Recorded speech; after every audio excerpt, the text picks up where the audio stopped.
interesting thing happened, and this is probably not the best quality, but it's the only way I have to go. When I tried recording this intro, it wouldn't let me record about 5 different times.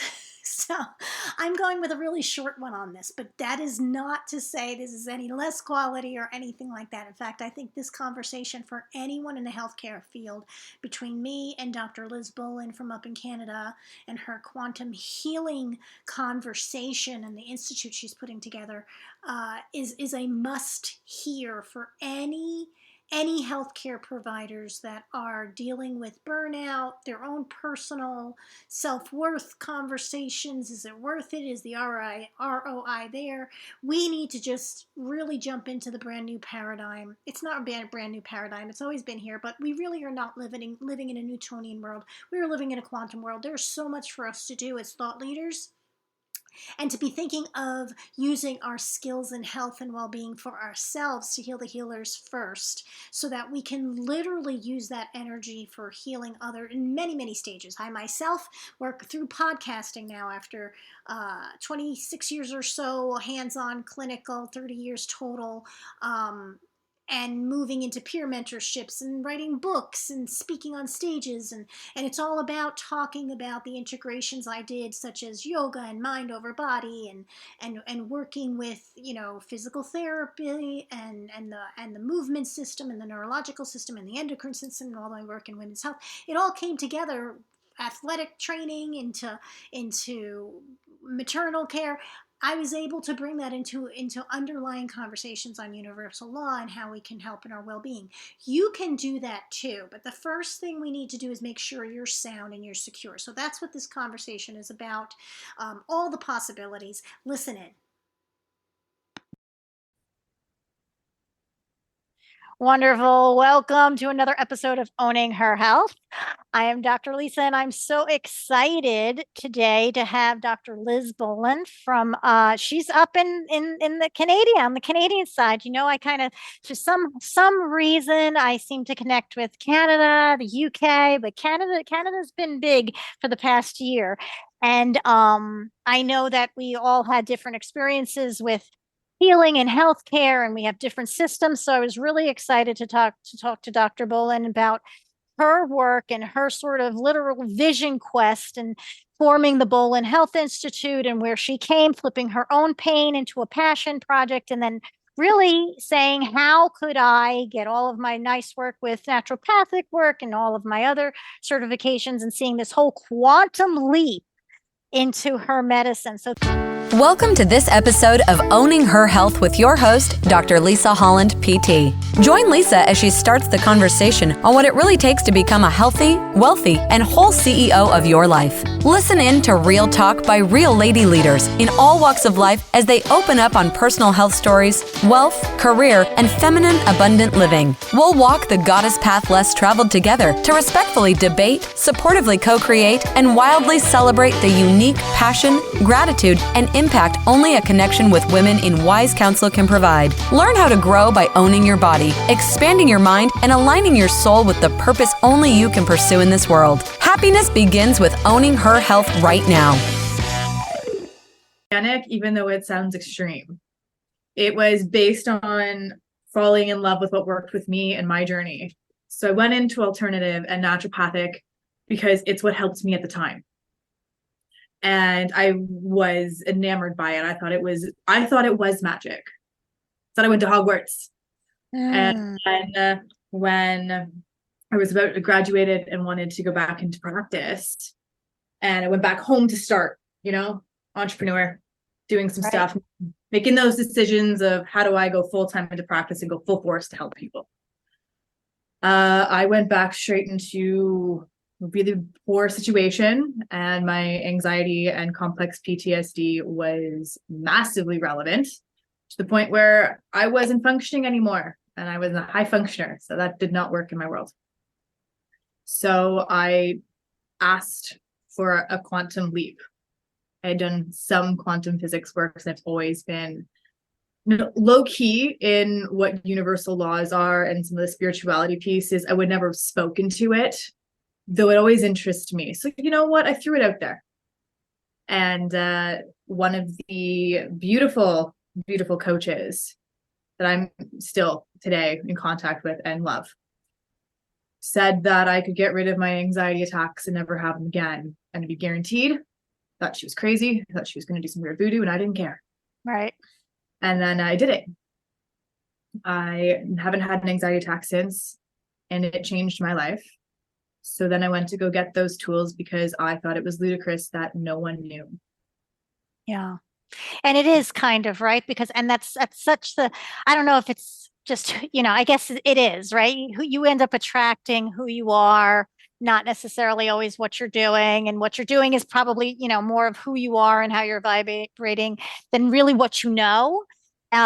And I ended up with a lot of those healthcare practitioners who had that similar thing, like they got better through something else. For me, my anxiety attacks got healed by yoga, and in particular Ashtanga yoga at the time. And if I think back, I wasn't really understanding why that yoga, but now I can see it was because the rigidity and the discipline of that. I needed that at the time for that monkey mind, but then I outgrew that. I sense that, because once you start on this energetic journey, it is constantly you're constantly sort of evolving into that. So I can really appreciate how um you went sort of from that and through your own healing, and then now want to sort of like now support other people, because there's so many healers that when we really get down to it, we probably went into the healing field because it was our trauma response and we're trying to heal ourselves. I don't know a single healer who didn't do that. Right. Like it's part of the path. Yes. Right. It's like a rite of passage. Right. Right. And if you don't, I think that's where we see so much of the you get the burnout when you're not in alignment with being in an environment where you can grow. So like all the information, all the traditional stuff, but then that's where traditional healthcare sort of limits itself in that physicality type of body. Even in the naturopathic and osteopathic, it's still in a very matter-based, there's a limit there to the matter-based world. But then when you get into like what you're talking about, I kind of call it that alchemy, that sort of generating something new. It's going to be in the quantum field. So, I mean, tell me a little bit about, so I know that you sort of started birthing and through your own sort of like move through that maternal instinct, right? Of what could I create from this? How can I sort of move it?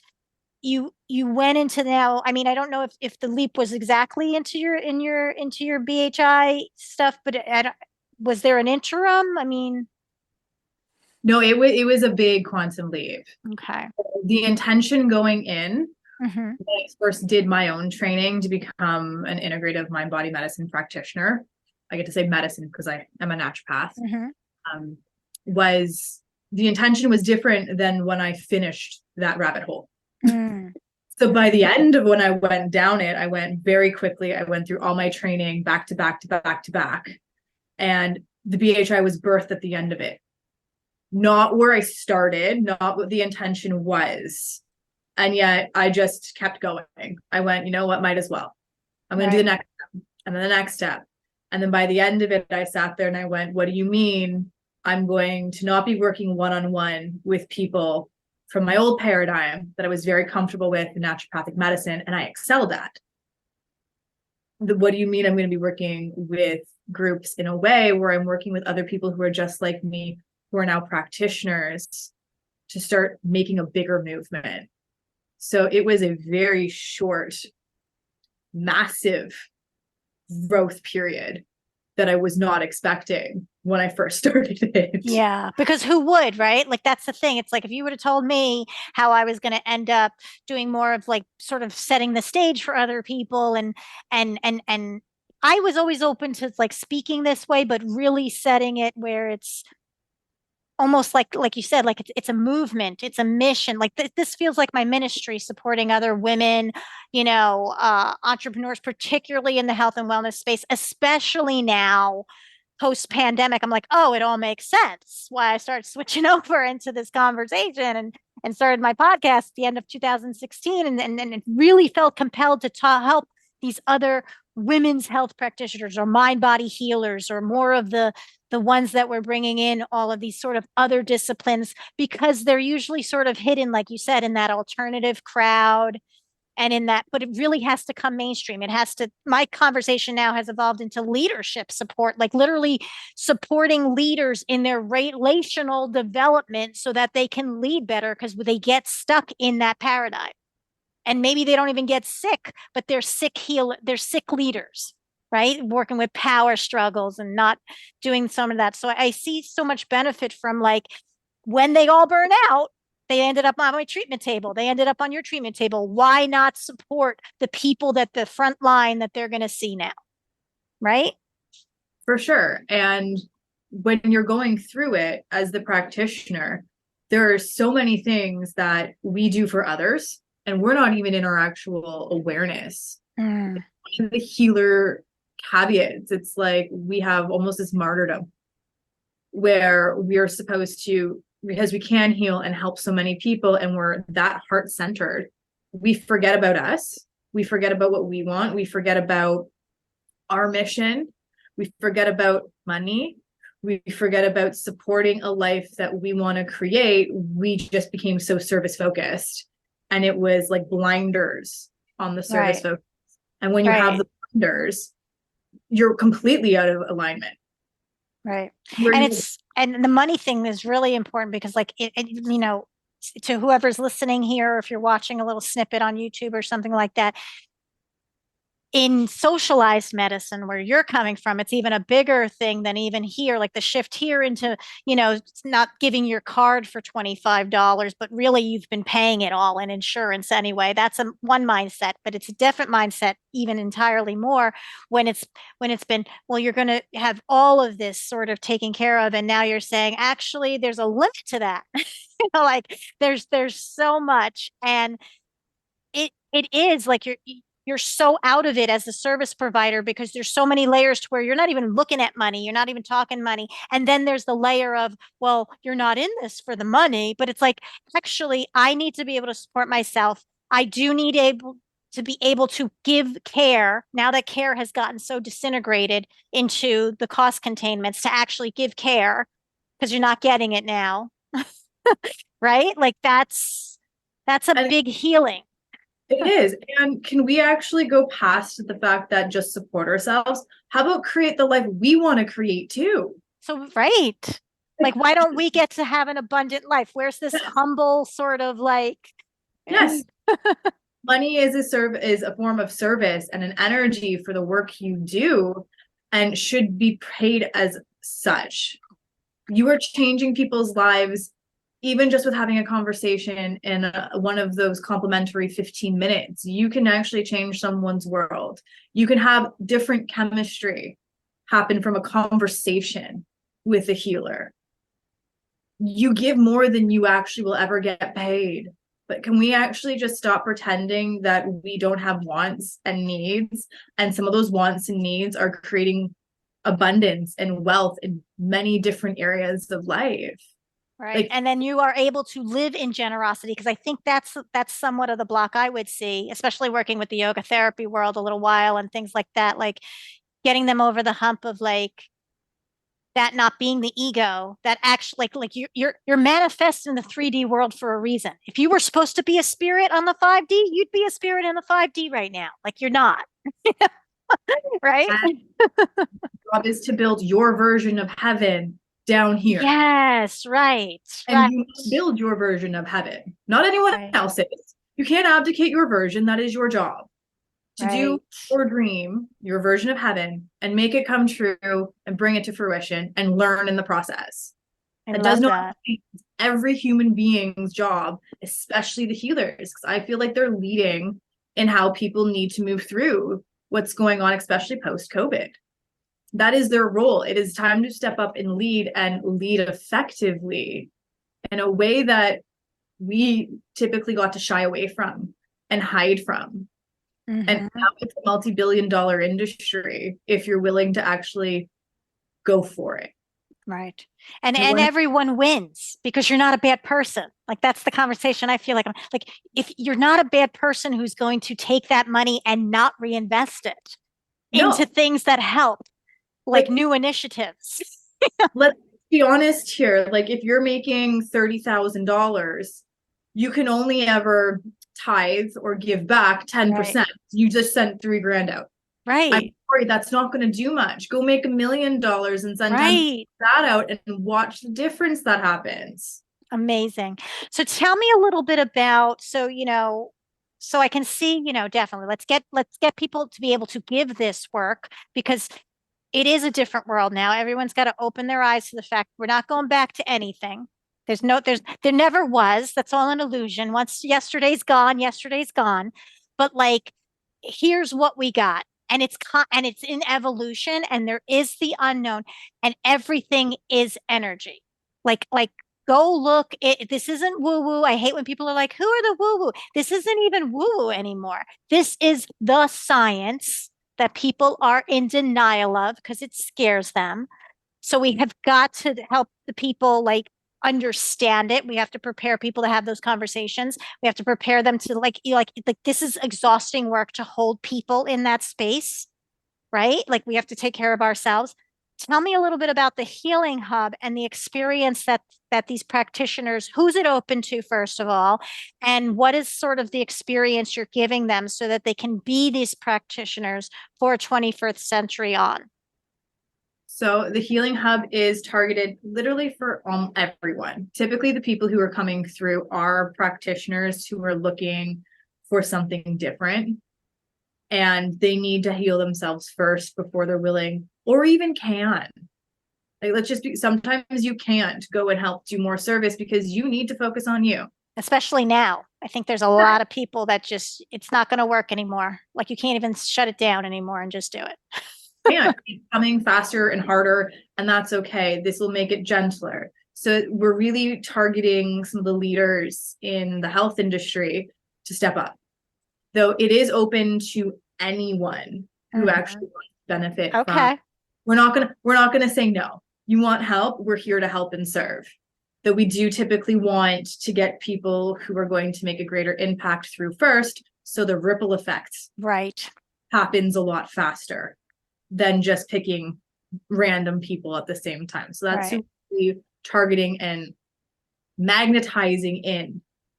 So the movement can come as the shifts are coming, that we actually support more and have more people have an easier transition. It doesn't have to be hard. It has to be hard when you put your head in the sand and your butt in the air, get kicked. Right.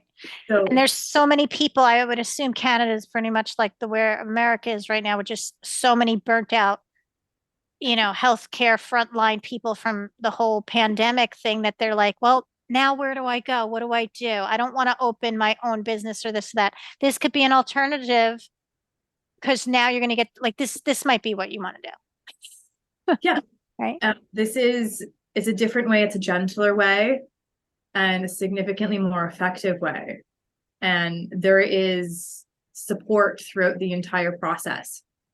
So whether you're going straight through the Healing Hub, you have people who have been where you have been, who have sat in your shoes, been in pain, and have such compassion and love leading you through and helping you take away those blinders, helping you get clarity. Because what we're really doing at the Healing Hub is redefining what health is, because health is not the absence of disease. And that's huge, because that's what people think. I don't have disease. I don't have illness, therefore I'm healthy. No. And they're so off on their connection now of even like, they're like, I don't have disease. And you're like, but you just lied 3 times and you said you can't sleep. like they're so we're so disconnected from really what dis-ease is because we've gotten to be such great warriors over the past. You're like, everything's been warrior, be a soldier, be a this. So like in that kind of stoic sort of breakdown, we're all in our heads. And now we're not even in our heads, we're in our technologies to do it. And how do we get back into our bodies? And then we're going to be scared when we first go there. And, I want to change that. I want to change the linguistics on that. It's going to be new. Nervous and excited are the exact same pathway. Yeah. So if you want to tell yourself you're nervous or you want to be scared, I'm going to challenge you to right then and there go, you know what? No, I've never done this before. I could be excited. I get to be excited. Yeah, I love that. I'm now taking the time for me. I'm figuring out what I am meant to do, figuring out how to be more authentic, live more aligned into my soul contract, learn what my needs are in the 7 sacred areas so I can support my life in a whole different way, and bring out the goddess or God energy that is your birthright. So it's a standardized process that gets individualized for every single person that comes through, and you get to redefine what healthy is for you. Like joy is a thing. Anytime you're in the technology and numbing or you're wasting time, you don't get to selectively numb. So you won't experience joy, happiness. You won't experience any of it. You'll be numb. So there's a payoff greater than the nervous excitement that happens at the beginning of everyone's journey. Right. And I think we're like uncomfortable with any new feelings. We'd rather just kind of stay, again, we're kind of programmed to what we know, right? What we know, no matter how uneasy that is, it will be the first line of choice. And I think a lot of people don't understand how much they're not even thinking for themselves. Like such a small percentage of people actually think. We think we're thinking, but if you were to really sort of look at the choices that you make, I think a lot of people would be like, oh, that was a reaction, not a response. I mean, most of the work is sort of showing people the difference between even that. Yes, you get choice points. So when we're working with some of the quantum tools, you have your programming the way it is. You were brought up a certain way. You've gone through everything in your life. It served you. You have different unconscious strategies. You have different neural networks that fire anytime. Now, the systems that we work with will start changing your neurology and help you degrade these old pathways that typically take a long time and a lot of conscious effort. We get to bypass how hard it is and accelerate your journey. We allow you to actually come into alignment between what you consciously want and how you're programmed at the unconscious and subconscious level. So now you're no longer battling. Now you actually get to move forward and accelerate it, which is where the quantum leaps come in. Because you took out the battle. Right. And now you're all cleared. You're good to go. You have new strategies, new skill sets. You have support as you start to actually learn how to learn again. Right. That thing where you're going to not know what it is and it's okay. Right. It's not just memorizing route memorization of somebody else's discovery and someone else's experience. It's now yours. And it's in the physical plane, which means you actually must build muscle memory and do something different, though you have this beautiful support system and cheerleading team helping you as you start on those first few steps and learning the new you. I love that because, Dr. Liz, because I always felt I was so happy that I had started at an athletic training, sports medicine first, because I literally had to be the trainer, the student trainer. I had to whatever. I might have even come from being on a sport or being, somewhat involved in the health and wellnesses. So I built upon that. Same thing was with yoga training and then into yoga therapy. I literally had to be the yogi first, at least in my trainings that I did, before I was going to be bestowed the ability to assess someone's needs and teach what they need and this and this and that. I did the same thing with physical therapy. A lot of times they put us through doing stuff in terms of learning crutches and this and that, but you can't make yourself have cancer just to help with cancer. You can't and then I was really dismayed because when I went into, working with physicians and other people that were supposed to be so much more knowledgeable, they had the least. It was almost like they had the least need in school to actually be the patient. They didn't have a lot of those experiences that I had. Everyone was always working on my back or working on my knee, or work, diagnose. They had like, not, they didn't like evaluate each other. The gynecologist people never evaluated another guy, like, I was like, how are you even knowing what to do when your like teachings aren't even, they were like just looking at dead people and looking at textbooks and how it's supposed to be. So that's what we're talking about. It's like this experiential thing is actually going to be so new to a lot of people in healthcare. You think like, oh, well, they have this experience. Do they? Do No, they? typically don't. They get a check mark, and they typically have like a standard. It's not even a human being sometimes. It's right. like Right. machine or like one of those little models type things. Right. Like you get a check mark from Now that. it's going to be the 3D models. So it's not even something they can touch and feel to even, so like this is just what everybody listening to, you have to understand there's a difference between our experience. We're made to experientially knowledge into wisdom. That's the difference, how we get to sort of wisdom versus knowing things. So I love the way that you set that up. And then I assume that like they sort of like get to then be the teachers or the case workers on other things coming into your clinic or stuff like that. Is that how it's set up?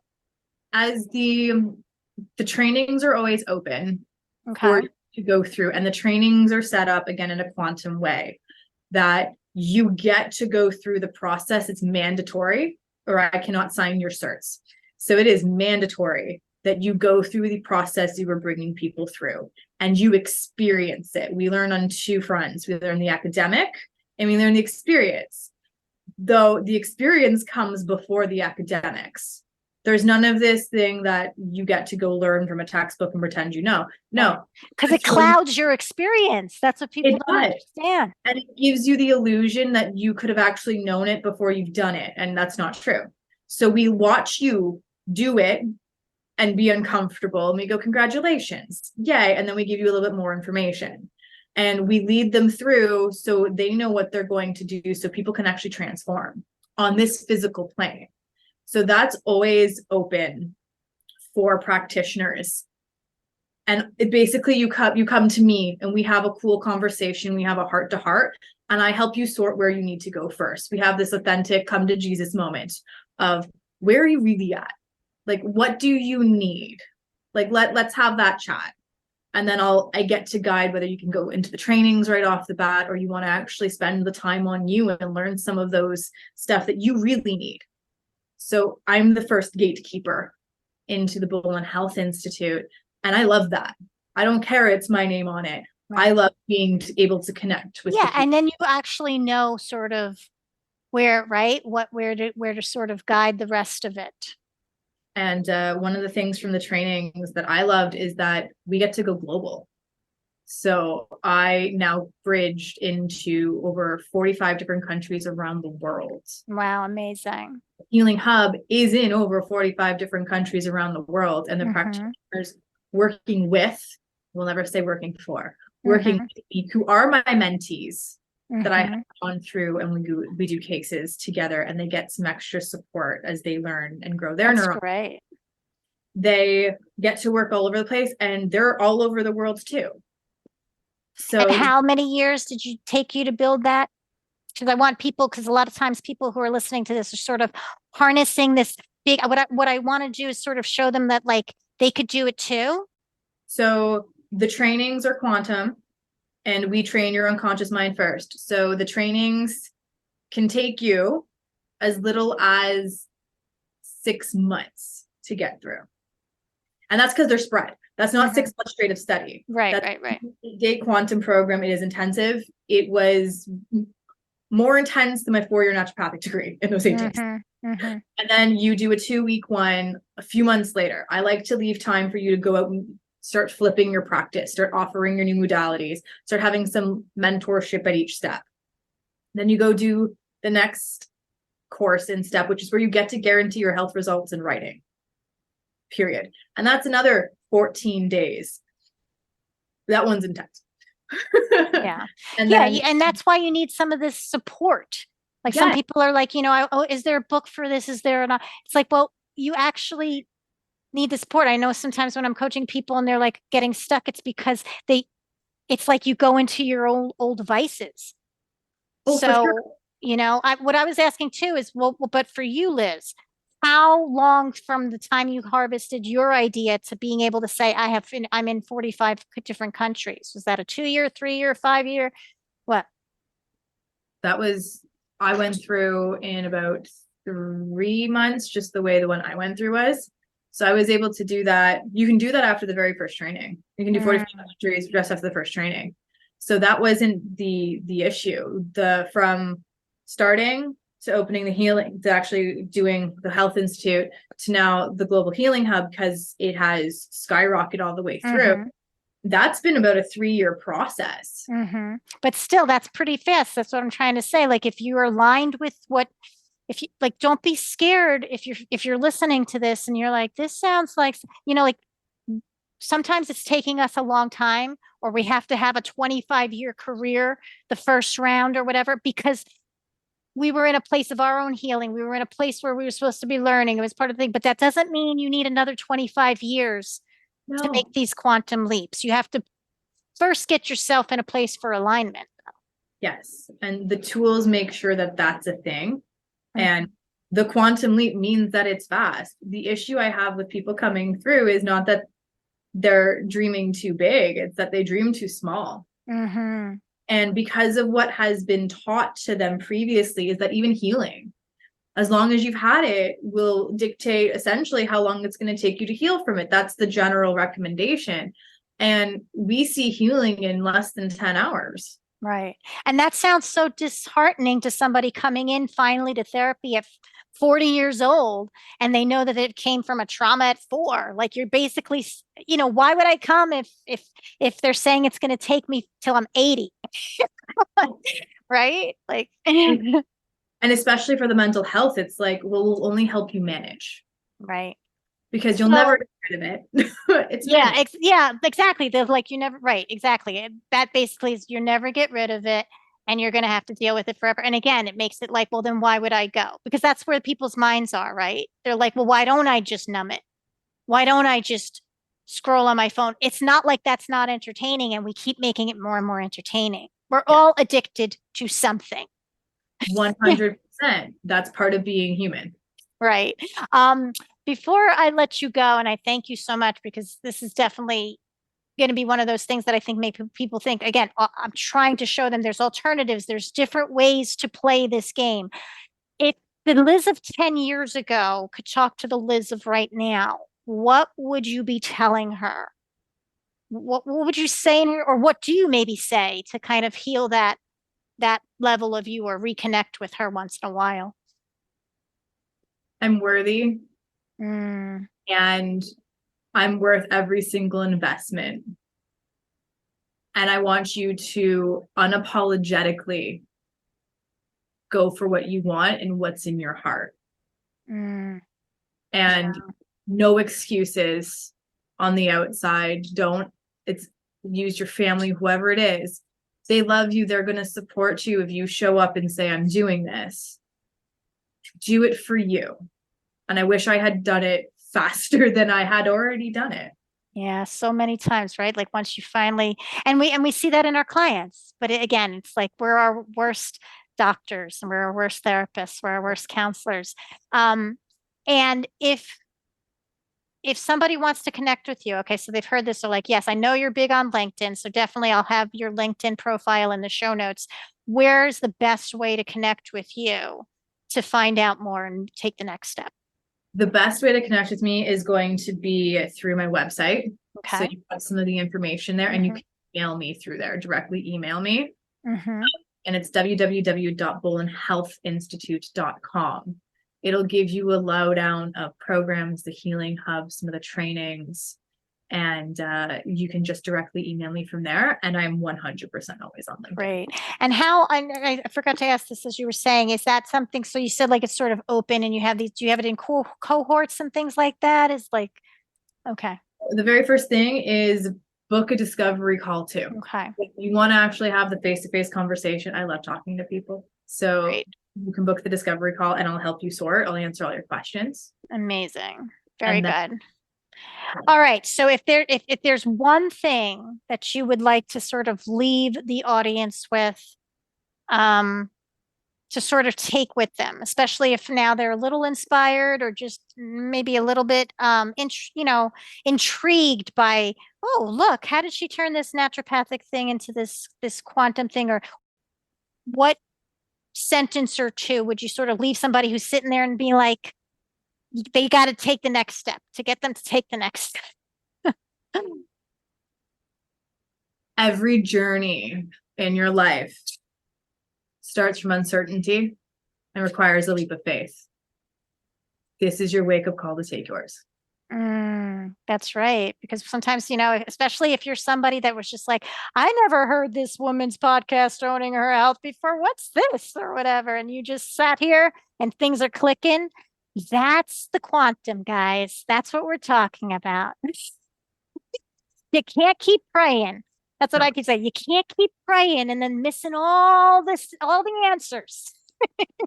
Even the Pope said, and I'm not going to lie, the Pope has said, you pray for the hungry and then you go feed them. You don't just get to pray, you must do something about it. Right. Because you have free will. That's the thing, right? It's like, well, I didn't get you have free will. That's the thing. You love being independent, but you sure as hell don't like the responsibility of it. Right? Thank you so much, Dr. Liz. This was awesome. If you guys have any interest in it, go on to the show notes over my Libsyn show notes for Owning Her Health /Libsyn. You'll be seeing that link for the direct show. Definitely get on there. You can also have any, if there's any sort of downloads or any sort of updates or anything, whenever you hear this down the road or whatnot, always check the show notes because we're always sort of refreshing them if anything's changed, if something's changed. And Dr. Bolen has forwarded me like a new program or something like that. I will put that on the show notes. So thank you so much for being here. And thank you guys for listening to another episode of Owning Her Health. Take care. Thank you for listening into this episode of Owning Her Health with Dr. Lisa Holland, PT. To learn more about her personal and professional development service, visit her online at drlisahollandpt.com.